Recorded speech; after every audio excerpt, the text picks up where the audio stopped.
The people of Second Creek feel that they have been neglected. Their shacks are surrounded by rotting waste, and they have no basic sanitary facilities. Temporarily, chemical toilets, they're going to be put. In fact, they were supposed to put them last week already. I'm not sure what was the delay. Nolita Njamelo is the PR counselor for Second Creek. She complains about the lack of attention the area has received. No, we don't have the toilets. Nothing. Someone is making their own toilet, or others are going to the bush. Even projects that have been implemented, like the communal vegetable garden, have been unsuccessful. There's this community garden that is in place. We're so happy now that local church people, they've come on board to assist us, in formulating that and make it a reality. However, this is the reality of the communal vegetable garden. The local government has supposed plans underway that involve the building of new houses for these people. We did make some application to the housing board so that those people, they can be prioritized, for housing development. And of course, through Buffalo City, in their integrated development plan, we've put emphasis, that Second Creek must be one of the highlights in terms of when we want to budget, for housing. However, this is news to the MEC of Housing for Buffalo City. So far, no application has been received by the provincial government. It seems as if the communication between the various parties within the government has broken down. This poses a major problem for the informal settlers. At this point, their future seems uncertain. But when it comes to housing, there's no way that you can say you would accommodate some and you would not accommodate some. The only thing that we'd have to negotiate with them is to say the land carrying capacity would not be enough for all of you. Therefore, some of you would have to be moved to other places where they will be provided with houses. But you will have to provide houses for everybody. Of course, looking at the criteria, and I believe that the people that are staying there would meet the criteria for housing, which means the income level. People that are having this bracket income level currently stands at about between 0 and 3,500. So it will accommodate most of the people that are staying there. Secondly is whether you are a first-time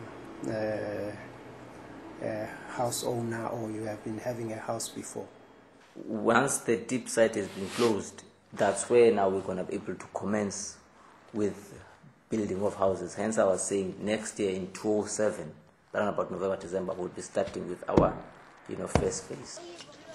The building of the houses only commences at the end of 2007.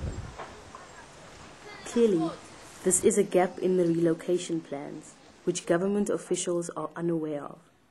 I don't know where you see a gap in the process, but the closing down is a process. I have told you about the socio-economic profiling of the people.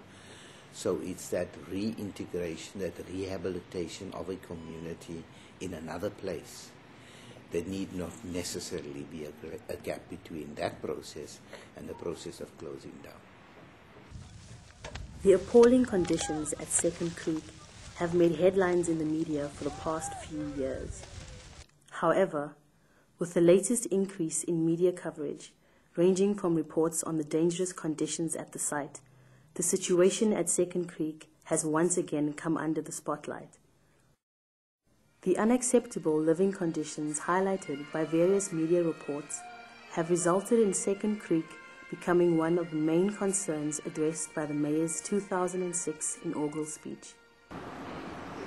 Interventions are underway.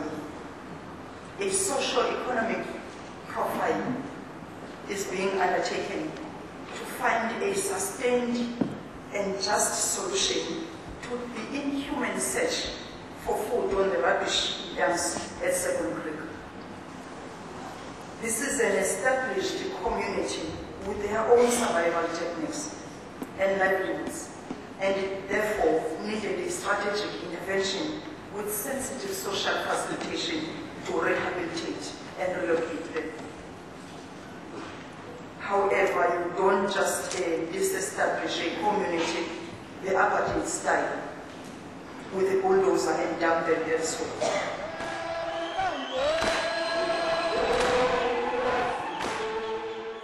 We understand and acknowledge that it is a major unhealthy environment to live in.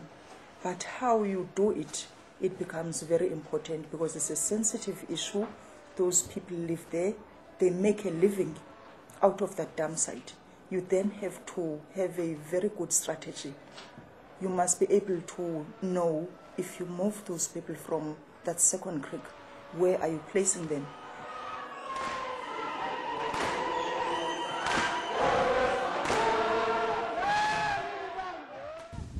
The residents of Second Creek don't only make a living off the dump site.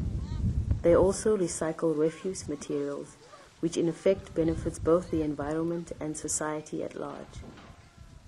At this point in time, things seem uncertain about the betterment of Second Creek. Nonetheless, the community have faith that their municipality will pull through for them. What I hope they must do for us is to provide us with houses and toilets. And after all, they can also give us a creche for our small children. And my dream is to have a normal life, to be a husband and a caring father for my family, and it's just to succeed in life. I mean, I read about lots of guys who stress a lot. Some others who committed suicide. I mean, there's all those things, poverty, drive you towards it. But as long as you are just keep your inner self and you will reach your success.